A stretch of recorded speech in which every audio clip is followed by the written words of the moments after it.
pilares de la iglesia. La Biblia, cuando habla de los apóstoles en el libro de los Hechos, habla de los pilares: Juan, Pedro, Pablo, Bernabé, los pilares sin los cuales ninguna iglesia se hace. Compartía yo con un hermano en la mañana, esto yo no lo he hecho, nadie lo ha hecho, Dios lo está haciendo, y Dios está formando pilares, y Dios está formando líderes. Y un día, yo se lo digo, un día en un futuro vamos a estar hablando, ¿te acuerdas cuando comenzamos hace 5 años, hace 7 años, cuando estabas ahí y dimos ese discipulado y mira ya donde Dios nos trajo? Hermano, ahí vamos. Hechos 13, y no quiero pasar por alto las fechas en las que estamos viviendo. Rápidamente le digo, hoy se celebra en casi todo el mundo el Domingo de Palmas o el Domingo de Ramos, cuando Jesús entra a Jerusalén en un burrito cumpliendo las escrituras, ¿verdad? Y la semana que entra, por favor, le pido que invite gente. Es una conferencia maravillosa que se llama Él vive, Jesús vive. La tumba está vacía, hermano. Jesús vive y resucitó. El domingo que entra vamos a estar hablando sobre eso. Y junto con Navidad, la semana que entra, que es el Domingo de Resurrección, que me perdonen mis hermanos americanos, pero eso de Easter, nadie sabe qué quiere decir Easter, porque es Domingo de Resurrección. Entonces, la semana que entra vamos a estar hablando con esta conferencia, Él vive, la tumba está vacía, invite gente. Junto con la Navidad son las fechas más importantes en la cristiandad y en el mundo entero. La Navidad no importa dónde estés, países árabes, ahí se celebra 24, 25 de diciembre por nuestro Señor Jesucristo. Bueno, estamos estudiando el libro de los Hechos, de los apóstoles y del Espíritu Santo, y hemos estado viendo, hermanos, cómo el Espíritu Santo, que tiene que ver con todo esto que estamos haciendo, estamos viendo cómo el Espíritu Santo, entre todas las cosas que está haciendo en este maravilloso libro, tiene la intención de seleccionar, de dirigir la vida de nosotros que servimos al Señor. Esto lo vimos la semana pasada cuando en Hechos 13, los primeros 3 versos, están reunidos y yo les compartí el testimonio de nuestra iglesia, porque estamos aquí. Pudiendo habernos ido a otro lado, el Señor nos dirigió y nos trajo aquí, y por eso tenemos esta obra. Nosotros vemos que en medio de esta reunión de maestros, apóstoles, está el Espíritu Santo, interviene, y en medio de una reunión de oración y ayuno que cada mes llevamos a cabo aquí, el primer sábado de cada mes, ayer estuvimos ahí, la gran mayoría, si no todas, son damas, de 8:30, de 9 de la mañana a 12 del día, en una reunión de ayuno y oración. Y en este capítulo del libro de los Hechos, en el capítulo 13, vemos que estando ayunando y orando, el Espíritu Santo interviene y cambia el rumbo y la decisión y la dirección a donde ellos estaban planeando, y les dice: apártenme a Pablo y a Bernabé para la obra que los he enviado, que les tengo lista, y los manda completamente en otro plan. Y de la misma manera, hermano, usted y yo tenemos que escuchar la voz del Espíritu Santo, nos tiene que dirigir el Espíritu Santo. Yo se lo digo para que me entienda: bájese del volante de su vida, de su coche, quítese y deje que lo dirija el Espíritu Santo. Porque nuestro yo no deja, yo y a donde yo quiero y hago lo que quiero. Deje que el Espíritu Santo sea el que dirige nuestra vida. Esa es la enseñanza, hermano. Mire, si nosotros vemos a Iglesia Vida Nueva para el Mundo, o sea, de donde nosotros salimos, comenzó hace 39 años con Armando Alducin. Y le quiero decir algo, y esto tiene que ver con el discipulado del liderazgo. Mucha parte de los líderes que comenzaron con Armando en lo que se llamó Vida Nueva para México, ahí siguen después de 39 años, hermano. Martín Maldonado, Ismael Siragüen, Alejandro Alducin, o sea, ahí siguen, y eso es lo que Dios hace después de un discipulado de liderazgo como este, en donde nos une y comenzamos a trabajar para formar esos pilares. Hablaba yo con Mauro ahorita en la mañana, porque este estudio que estamos dando los domingos es el llamado de Dios y la ordenación pastoral, hermano. Véngase a los estudios también. todo tiene que ver con lo que está sucediendo en la iglesia, con la formación de estos pilares, con la visión que Dios nos dio, con el discipulado de liderazgo, con la ordenación que Dios nos dirija, quiénes son las personas que nos van a ayudar en toda esta obra. Y aquí vimos la intervención del Espíritu Santo diciendo, espérese tantito, Pablo y Bernabé, mándenmelos para acá porque a esa obra yo los he llamado y tenemos nosotros que ser sensibles a la dirección del Espíritu Santo. En medio de este dirigir del Espíritu Santo, el Espíritu Santo lleva, le estoy haciendo un resumen pequeño, a Pablo a predicar al procónsul de Roma, a las esferas más grandes. No sé si usted sabe que a Armando le ha abierto Dios las puertas en varias ocasiones, en el Congreso, en el Senado, y ahí ha ido a darles duro a los senadores y a los diputados y a toda esta gente que oigan la palabra de Dios. Así Dios le abrió la puerta al apóstol Pablo y va y le predica en las más altas esferas del gobierno romano, al procónsul romano, lo vimos la semana pasada, y vimos esta oposición satánica de este hechicero, que es la palabra traducida al griego de mago, llamado Barjesús, y cómo Pablo enfrenta de manera frontal a este hechicero. Y continuamos hoy a partir del verso 13, en Hechos capítulo 13, verso 13 en adelante, ¿sí? Y vamos a comenzar a leer los primeros versos de este capítulo 13. Dice así la palabra de Dios: habiendo zarpado de Pafos, Pablo y sus compañeros arribaron a Perge de Panfilia, pero Juan, apartándose de ellos, Juan Marcos, volvió a Jerusalén. Ellos, pasando de Perge, llegaron a Antioquía de Pisidia y entraron en la sinagoga en un Shabbat, en un sábado, en un día de reposo. Los judíos se reunían en las sinagogas los días de reposo y se sentaron Pablo y sus compañeros con Bernabé. Y después de la lectura de la ley y de los profetas, los principales de la sinagoga, los líderes, mandaron a decirles: varones hermanos, si tenéis alguna palabra de exhortación para el pueblo, hablad. Y ahorita vamos a ver lo que hace Dios a través de Pablo. Le quiero decir que cuando llegan de Pafos, que es Chipre, Pablo llega a Perge de Panfilia, pero algo sucede allí. Y lo que sucede es que Juan Marcos, que es quien junto con Pedro escribe el Evangelio de Juan Marcos, les dice: adiós, me regreso con mi mami a mi casa. Se regresa a Jerusalén. La Biblia no nos da razones de qué sucedió, pero hay otros pasajes paralelos que nos dejan ver que las pruebas y las tribulaciones y lo que vio Juan Marcos, dijo: no, mejor me voy a mi casa. Y aquí hay una enseñanza grande, ¿verdad? O sea, Pablo y Bernabé deciden llevarse a Juan Marcos en este viaje y Juan Marcos les dice: ya no, ahí ustedes síganle, me regreso con mi mamá. Y aquí inmediatamente tenemos una aplicación, hermano, para nuestras vidas. ¿Cuántas veces ante las dificultades tiramos la toalla?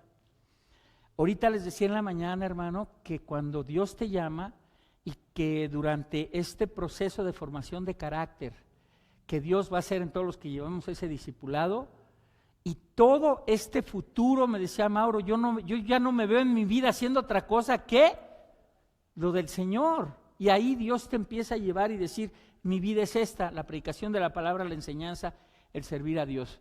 ¿Sí? Entonces, cuando todo esto sucede, vienen muchas cosas fuertes, hermano. Vienen traiciones, vienen tribulaciones, viene necesidad, vienen sufrimientos, viene persecución, muchas cosas que es un precio, como bien dijo Arturo, un precio que vale la pena pagar por las bendiciones tan grandes. Dios te va a usar como un instrumento para bendecir a otras personas. No tiremos la toalla cuando la situación está difícil, vamos a decirle así. Hermano, se lo digo ahorita porque ahí están en la reunión de misioneros, no son vacaciones. Ahorita, y lo voy a decir sin su permiso, el Dani necesita tomar por 30 días un medicamento contra la malaria. Va a ir al Amazonas, a la jungla, no Río de Janeiro, a Copacabana. Qué bonito es, ¿verdad? O sea, entre las montañas y entre la selva, ya fue a Tonache, entre la selva del Amazonas, Sandrita y yo en el 75 visitamos 3 países de África, fiebre amarilla, malaria y cólera, nos vacunaron contra las 3. Entonces al Dani le dijeron, por un mes tienes que tomar unas pastillas de Chloronic, una cosa así, para protegerte contra la malaria que está dura allá. O sea, esto es lo que implica un viaje misionero, hermano, no son vacaciones, y se lo digo para que lo sostengamos en oración. Ayer estuvimos orando por ellos. Hay que estar sosteniendo a nuestros misioneros, hermano, y se están creciendo ese grupo de misiones, ya son varias personas que están integrándose a este proyecto de misiones que no dudamos que se haga un ministerio pronto, ¿verdad? Y aprender algo importante en relación a las misiones es cumplir con un llamado de Dios. Es cumplir con un llamado de Dios, hermano. ¿Se acuerdan ustedes cómo cada uno de los apóstoles estaban siguiendo la dirección del Espíritu Santo? Regresando a Hechos 13, estos primeros versos, Juan Marcos, después de un ratito, lo vamos a ver en otros capítulos, se convierte en un motivo de división, ¿sí? Porque llega un momento en que Pablo dice, no lo quiero, le vuelven a proponer, llévate a Juan Marcos, no lo quiero, pero al final en la Biblia, en 2 de Timoteo, donde Pablo ya está encarcelado, dice, le dice a Timoteo, tráeme por favor a Juan Marcos que me es de bendición, y me ayuda en todo. Entonces hubo una reconciliación preciosa con esto, ¿verdad? Entonces aquí vemos en el verso 14 que llegaron, escuche bien, a Antioquía de Pisidia. Se lo vuelvo a mencionar, estas ciudades llamadas Antioquía fueron fundadas por Seleuco. ¿Quién fue Seleuco? Uno de los 4 generales que sucedieron a Alejandro el Magno, ¿sí? Se divide el reino de Alejandro el Magno, que fue grandísimo, está representado como un leopardo en el libro de Daniel por la velocidad que tenía para conquistar desde Grecia, que se vino, Egipto, todo Medio Oriente. Le llamaban un leopardo. A sus 33 años tenía conquistada gran parte del Medio Oriente, incluyendo Egipto, incluyendo partes del Mediterráneo. Se muere Alejandro el Magno y sus 4 generales, Tisimaco, Lisimaco, Seleuco, no recuerdo los otros 2 nombres, se dividen el imperio y Seleuco le pone por lo menos a 7 ciudades del Mediterráneo Antioquía. Por eso es que usted oye, esta no es la Antioquía de donde fue la primera predicación, el primer viaje misionero. Esa era Antioquía de Siria. Esto es Antioquía de Pisidia. Por lo menos 7 ciudades se llamaban Antioquía, porque el papá de Seleuco era Antíoco. Entonces él, en honor a su papá, le puso a muchas ciudades Antioquía, ¿verdad? Y vemos en este verso que llegando ahí a Antioquía de Pisidia, inmediatamente lo primero que hacen es, se meten a la sinagoga en un Shabbat, en un día de reposo, y se sientan, hermano.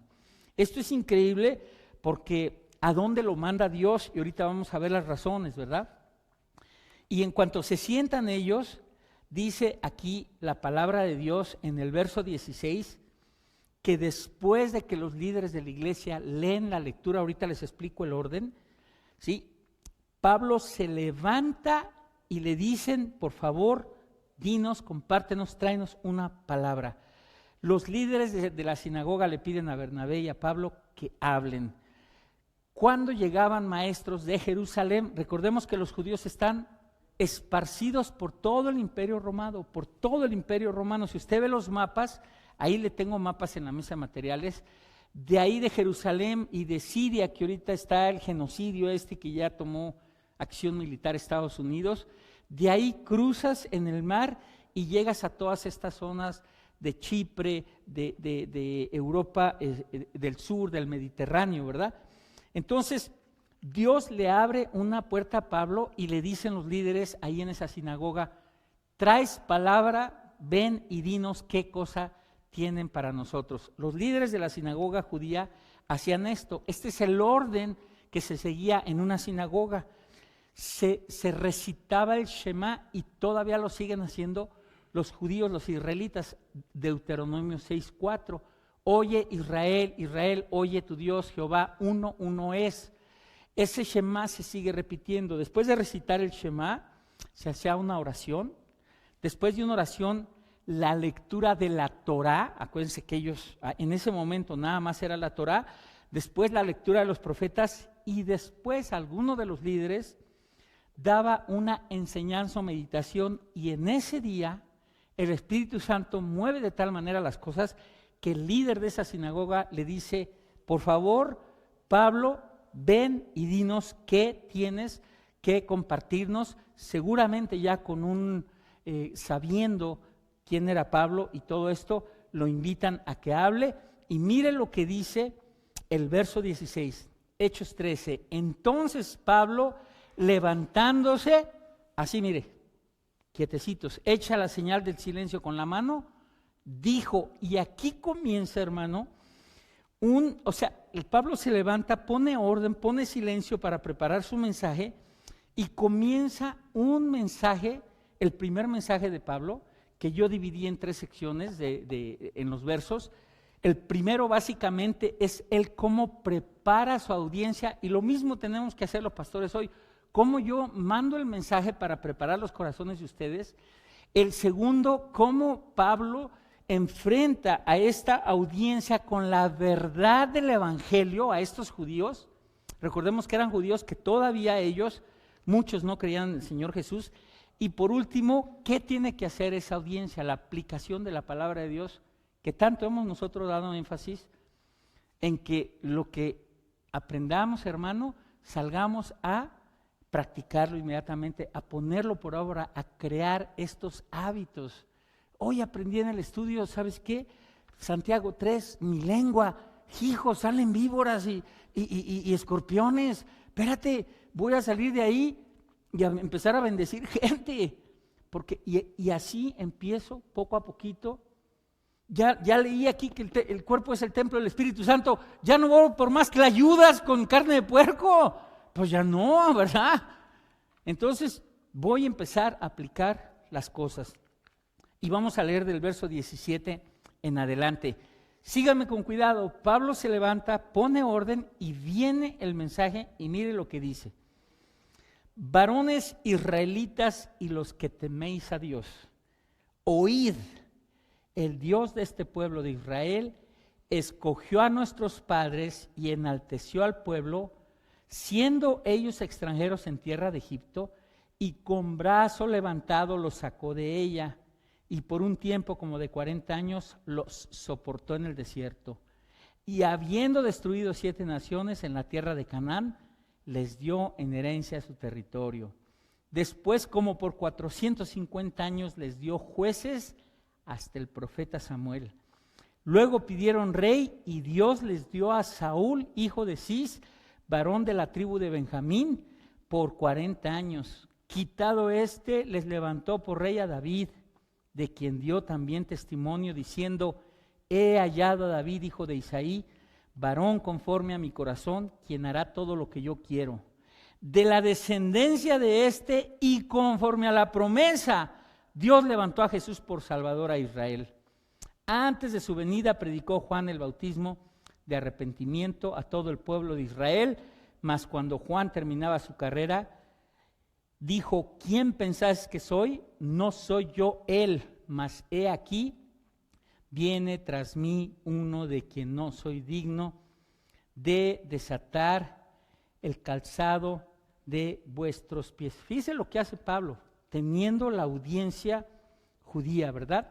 Repito, Dios le abre la puerta para hacer esto. Pablo conecta inmediatamente con los judíos, que son judíos, y lo primero que hace es identificarlos con las Escrituras, con la Torá, y hace un recuento de la historia del pueblo de Israel magistral.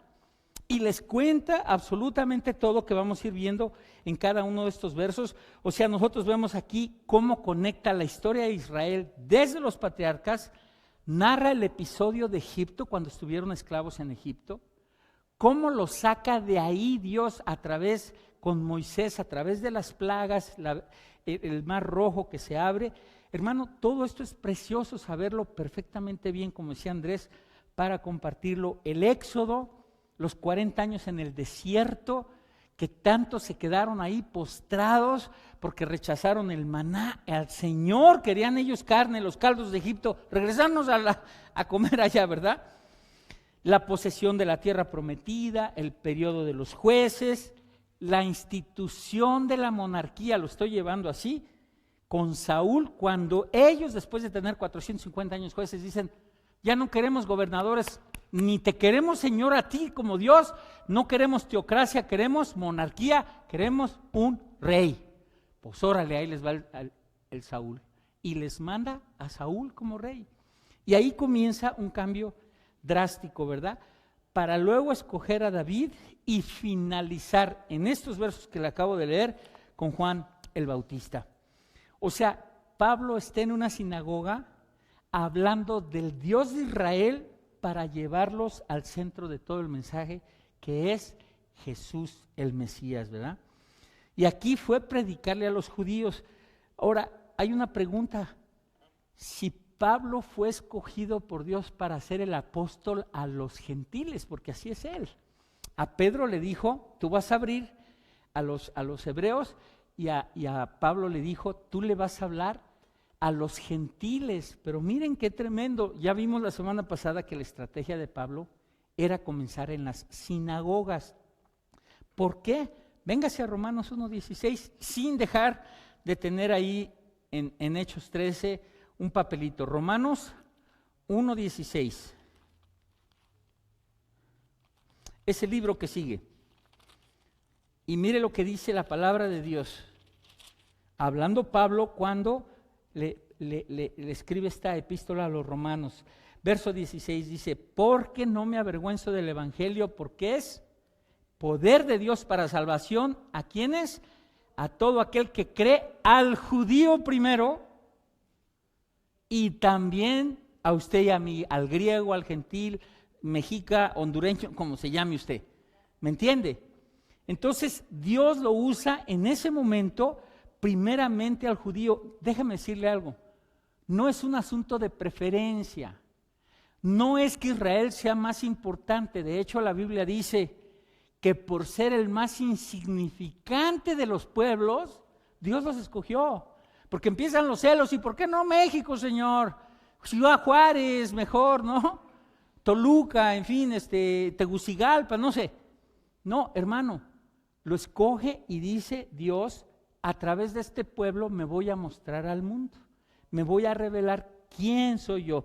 O sea, no es un asunto de importancia, sino es un orden cronológico, ¿sí? Dios se da a conocer primero a los judíos y luego a través de ese pueblo para hacer testimonio a las demás naciones. Hermano, resumiendo este punto, Pablo de una manera magistral les da una vista panorámica en esa sinagoga de lo que fue Israel, de cómo comenzó su historia, para llevarlos a Jesús, Les predica a ellos, y el centro de toda la predicación, como debe de ser ahora, hermano, es Jesucristo. Por eso no estamos de acuerdo y por eso exponemos a la bola de payasos, apóstoles y profetas, que es nada más, ahí le va, por 2 minutos, no me grabe. Dios tiene algo para ti. Yo te digo hoy, hermano, que mañana vas a ver tú la prosperidad en tu vida. Venga y dé sus $1,000 aquí primero. Y así es la cosa. Es increíble, la gente ahí va. Y no hay evangelio, no hay predicación. Lo vuelvo a hacer unas 4 semanitas para que no se me...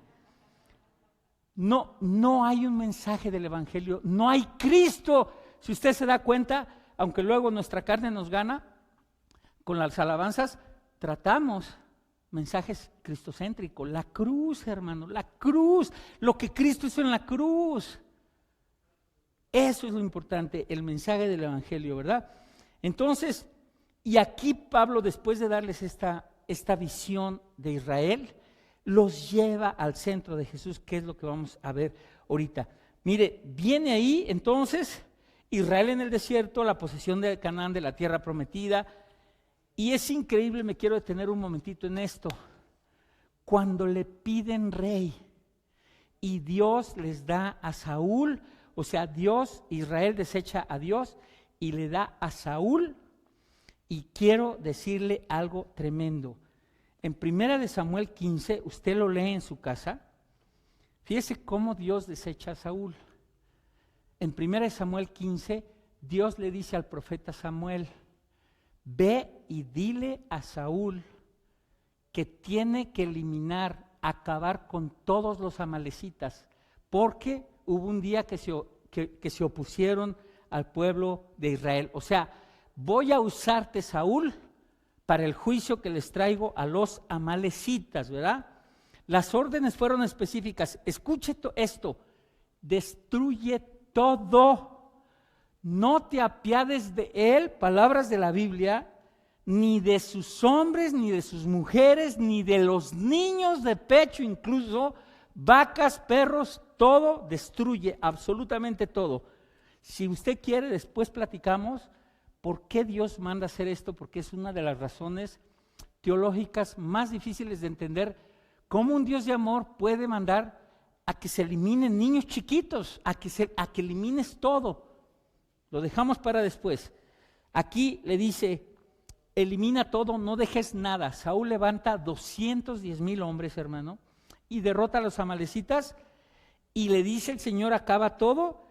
Pero Saúl dice: el rey Agag, si no ha pensado en un nombre para su bebé, Agag,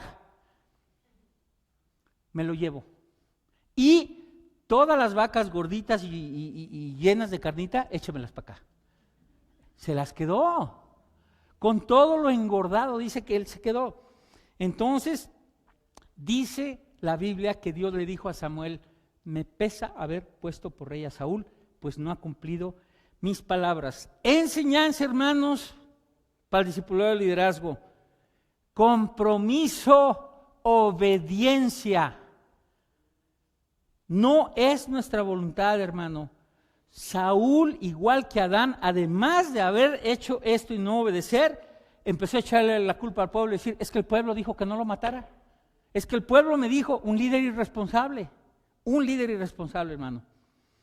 Y todavía se quiso justificar y dijo: esas vacas gorditas son para ti, Señor, te las voy a sacrificar a ti. ¿Y quién se va a comer la carne después de sacrificarlas? ¿Me entiende? Entonces, dice Samuel a través del profeta Jehová, porque esto se lo dijo Saúl a Samuel. Esto es increíble.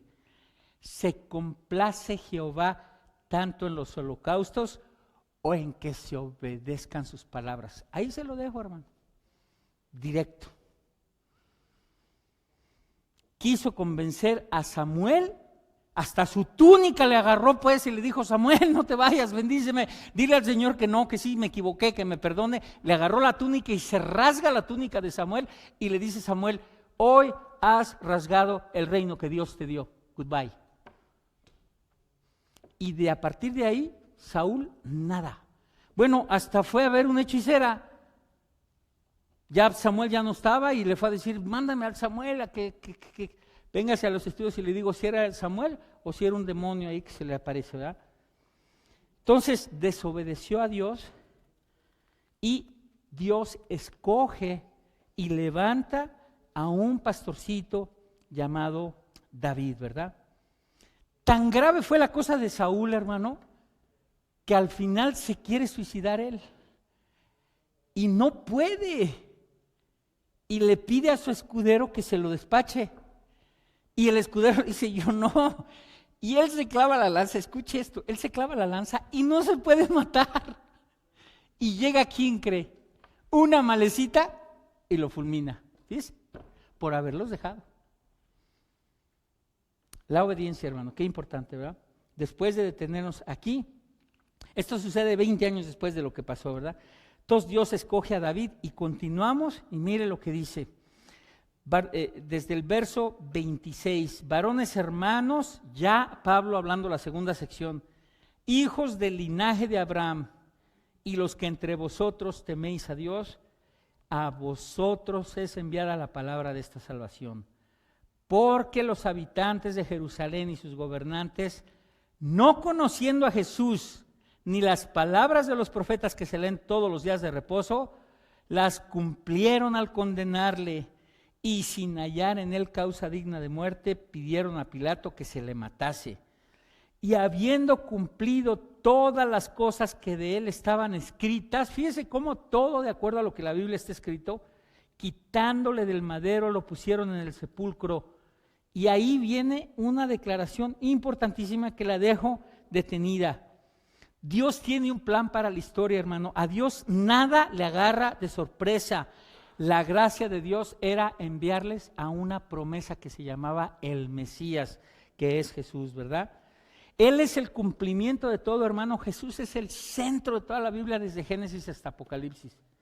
Dice la Biblia que en Jesús están escondidos todos los tesoros de la sabiduría y del conocimiento.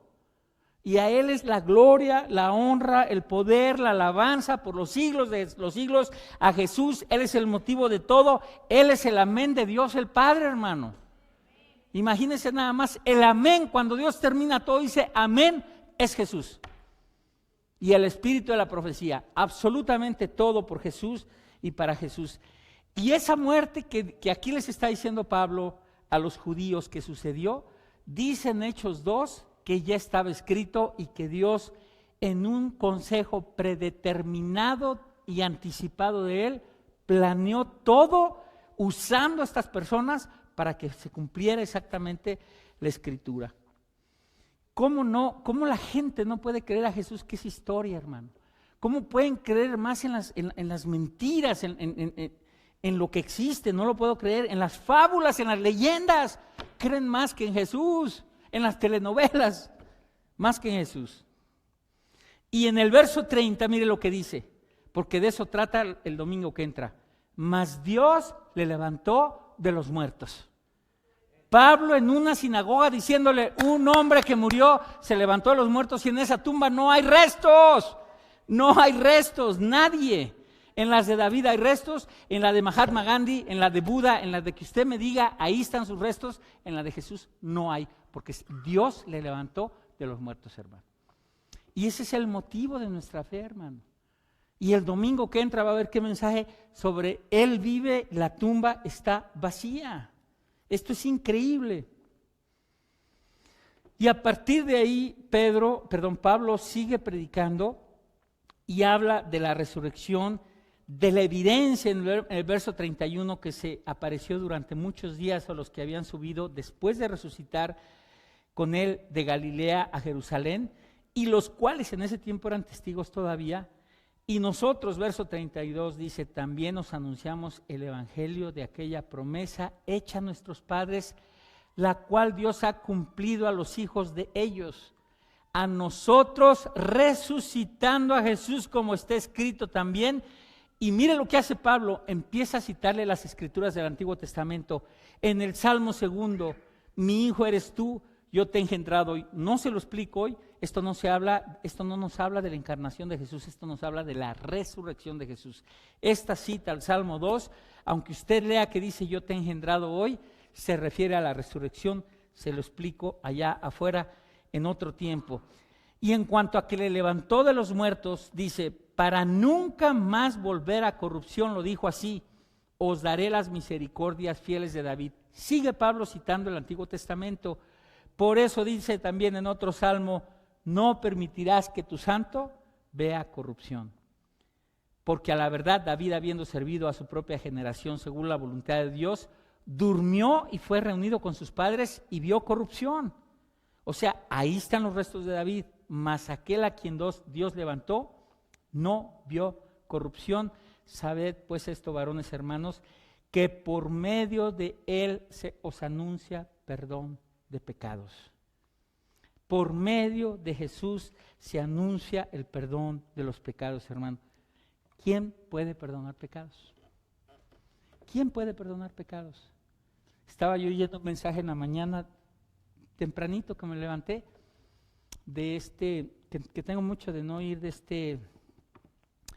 ¿cómo se llama este hermano que ya se murió, Jorgito? Bautista. Adrian Rogers, gracias, mija. Adrian Rogers. Y decía, o sea, el perdón de pecados, tú tienes una vida, hermano, y que te perdonen la deuda que tienes y que te digan 0, 0, 0, 0, no debe nada. Ya no debes nada. Y como decía Jorge, aunque estuvo drástico la entrada, Hebreos 9:27, es el paso se acabaron las lágrimas, se acabaron las traiciones, se acabaron las enfermedades, salimos de esta prisión, vida eterna con el Señor, hermano. Vida eterna con el Señor. Y esta vida la gozamos y Dios nos la da para servirle, y gloria a Dios. Y el día que Él nos quiera llevar, que podamos decir, como dijo Pablo, para mí el vivir es Cristo y el morir es ganancia. ¿Y qué diferente va a haber el día que usted se vaya, si usted se va primero, y aquí me permite usted oficiar su servicio memorial, no funeral, servicio memorial, pues ya estaremos hablando de usted. Y si yo me voy primero, pues ya estarán acá tocando, ¿verdad? En mi vida el capitán es Cristo. Y ahí con una lágrima, pero diciendo, el pastor nos dijo que no lloráramos, está ahí arriba con el Señor ya en la presencia de Dios. Esa es nuestra esperanza, hermano. Esa es nuestra esperanza. Y aquí le dice Pablo, para concluir a la audiencia judía, en Él recibes perdón de pecados. En Él. Y Jesús es Dios, hermano, porque Jesús dijo, destruid este templo, le dijo a los fariseos, ¿y qué? Y yo lo levantaré. Y no se refería al templo se refería cuando Él lo crucificaran, ¿verdad? Vamos a orar, hermano. Padre Celestial, gracias. Hermano, yo te quiero decir, persona que me escuchas, en Él está el recibir el perdón de pecados.